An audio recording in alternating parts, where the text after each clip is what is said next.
الخطاب الديني. التعريف: خطاب عام يتناول القضايا المتعلقة بالدين سواء كانت عقائدية أو سلوكية أو قيمية، ويشمل الأديان المختلفة. نطاق الخطاب الديني قد يكون متعلقا بأي دين: الإسلام، المسيحية، اليهودية، أو غيرها.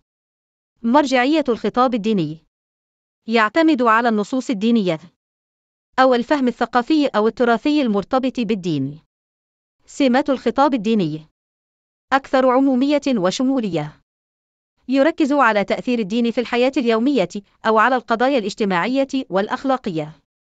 قد يتداخل الخطاب الديني مع الفلسفة الدينية أو النقد الديني.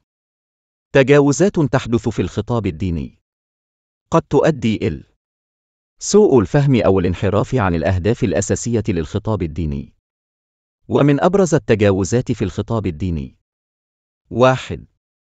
التعميم المفرط، إصدار أحكام عامة دون مراعاة السياقات المختلفة أو الفروق بين المذاهب والأديان.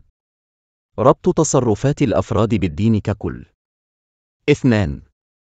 إثارة التعصب والطائفية، استخدام الدين كوسيلة لتكريس الانقسام أو إذكاء روح التعصب بين المذاهب والطوائف. مهاجمة أديان أو معتقدات أخرى بطريقة غير موضوعية. 3.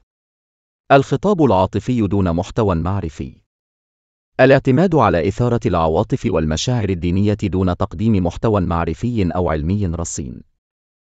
التركيز على التهديد والوعيد فقط مما يؤدي إلى النفور. 4. الاستغلال السياسي للدين، توظيف الدين لتحقيق أغراض سياسية أو حزبية. توجيه الناس لدعم قرارات أو سياسات تحت غطاء ديني. 5. تحريف النصوص أو اقتطاعها، استخدام النصوص الدينية خارج سياقها الأصلي لتبرير مواقف أو أفعال معينة. مع تحيات الأستاذ لطفي إتلتلي.